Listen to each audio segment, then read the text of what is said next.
Assalamualaikum warahmatullahi wabarakatuh. Kenalkan nama saya Asti Karyana. Saya dari kelas Sistem Informasi Visual 5B. Di sini saya membuat video bertujuan untuk memenuhi tugas ujian akhir semester pada mata kuliah Manajemen Proyek Sistem Informasi. Baiklah, di sini saya akan menjelaskan tentang Proyek Sistem Informasi Inventory Stok Barang Kondisi atau Palembang. Latar belakang. Perkembangan teknologi yang cukup besar dari waktu ke waktu membuat pekerjaan yang dilakukan pada manusia pada umumnya diselesaikan dengan cepat seiring kembangnya kemajuan teknologi informasi dan komunikasi. Persaingan bisnis dalam dunia industri semakin ketat. Kesuksesan perusahaan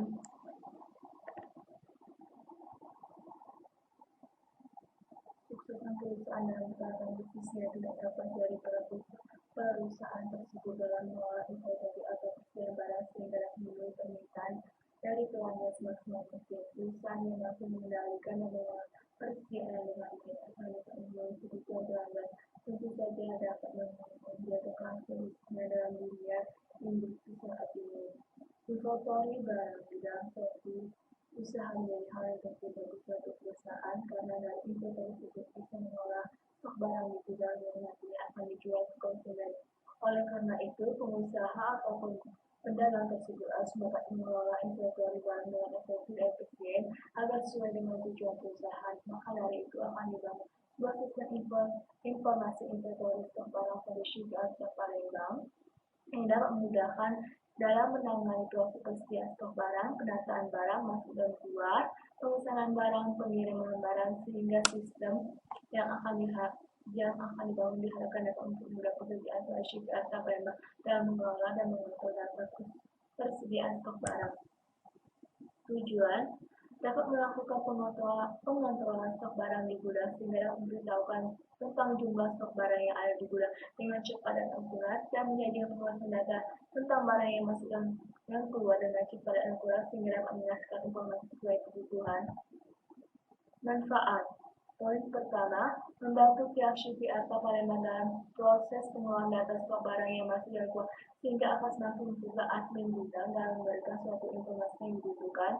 Poin kedua, untuk menghindari keterlambatan barang, hilangnya barang, dan dengan adanya inventory barang ini, maka operasional perusahaan dapat berjalan lebih baik lagi sehingga memberikan kepuasan pelayanan terhadap konsumen. Poin ketiga, menyediakan informasi yang cepat, tepat, dan akurat mengenai data maupun laporan yang dibutuhkan serta memudahkan karyawan dalam melakukan pengontrolan persediaan barang. Ruang lingkup. Metode pengembangan yang digunakan adalah yaitu model prototype. Model prototype yang digunakan menyambungkan ketidakpahaman pelanggan mengenai hal teknis dan memperjelaskan spesifikasi kebutuhan yang diinginkan oleh pelanggan kepada perangkat lunak. Menurut Rosa dan Salahuddin tahun 2021, penjelasan mengenai tahapan pada metode yang digunakan yaitu pertama adalah komunikasi, mengidentifikasi permasalahan personal yang ada serta informasi yang lain yang diperlukan. Kedua, perencanaan, penentuan sumber daya, spesifikasi kebutuhan sistem dan tujuan komunikasi yang dilakukan. Ketiga, pemodelan, menggambarkan model sistem akan dikembangkan. Keempat, konstruksi diguna untuk membangun prototipe dan menguji coba sistem yang dikembangkan. Dan yang terakhir, penyerahan untuk mendapatkan feedback dari pengguna dan informasi dari sistem yang dikembangkan. Di sini terdapat jadwal proyek. Ada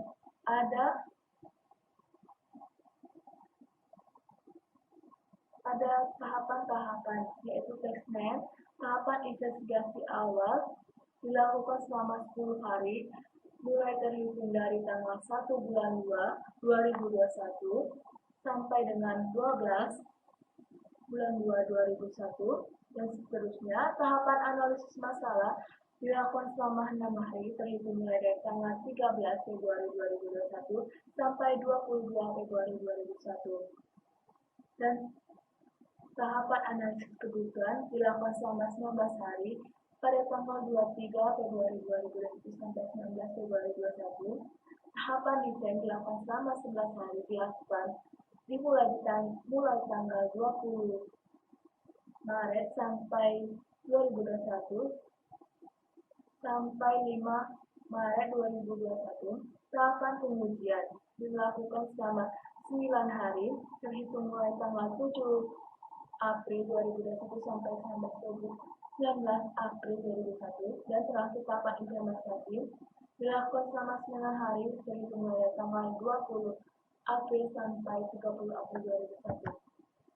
Dan di sini saya akan menjelaskan cost and benefit analysis terdapat payback period, return on investasi atau ROI, net present value atau NPV, internal rate of return atau IRR. Baiklah, di sini tabel biaya dan manfaat. Terlihat dari tabel-tabel tersebut terdapat rincian biaya dan rincian manfaat. Terdapat total biaya, PW atau total wujud PW, dan proses review. Tabel ini untuk menghitung payback period. Nah, di sini payback period. Perhitungan analisis ada sebagai berikut. Bisa terlihat pada presentasi ini.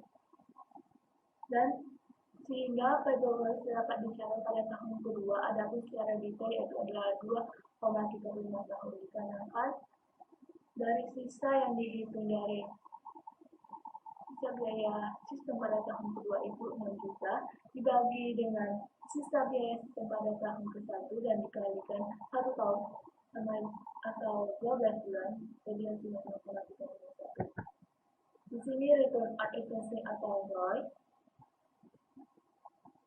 Total biaya dari biaya pengadaan sistem dari tahun ke-2 sampai tahun ketiga dijumlahkan, jadi hasilnya dapat total biaya itu 37.900. Sedangkan untuk total keuntungan yang dapat yaitu total manfaat pada tahun pada tahun ketiga dijumlahkan, jadi total manfaat yaitu 32.100. Dan untuk menghitung ROI, total manfaat dikurang total biaya dibagi total biaya dikalikan 100%, jadi hasilnya 24,31%. Artinya bahwa sistem ini akan memberikan keuntungan pada tahun ketiga sebesar 24,31% dari biaya pengembangan sistem layak digunakan bagi perusahaan ini. Net present value atau NPV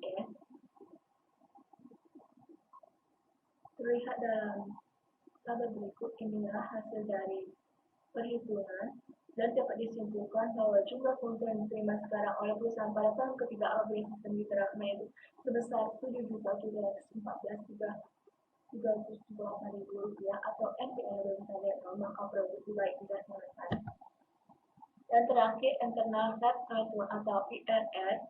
Metode ini bicara tingkat bunga yang menjadikan jumlah sekarang dari tiap proses yang dikostikan dengan tingkat bunga tersebut sama besarnya dengan nilai sekarang dari nasabah. Misalkannya, terhitung I15, maka NPF1 yaitu tadi 3,38,27 nilai NPF positif. Sedangkan untuk I2 10%, maka NPV2-nya yaitu 4.397.807,5 nilai NPV-nya positif. Dan dari IRR tersebut dihitungkan dari 5% ditambah 10% sama dengan dikurang 5%, hasil dari NPV1 dan dibagi NP1 sama dikurang NP2, jadi hasilnya IRR tersebut itu 17%.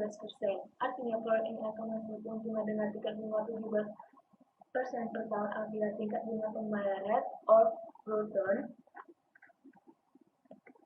yang diinginkan 10% per tahun, maka IRR lebih besar dari 10% dengan kata lain proyek dapat diterima. Dan di sini ada desain interface. Pertama yaitu login admin gudang, kedua halaman utama admin, ketiga menu data barang, keempat tambah barang baru, kelima menu data barang masuk, keenam tambah barang masuk, dan yang terakhir menu data barang keluar. Itulah desain interface yang ada. presentasi penjelasan tentang kualitas informasi info dari Sabang dari Siti Astabanera. Bila ada tutur kata yang kurang berkenan, saya mohon maaf. Saya akhiri. Wassalamualaikum warahmatullahi wabarakatuh.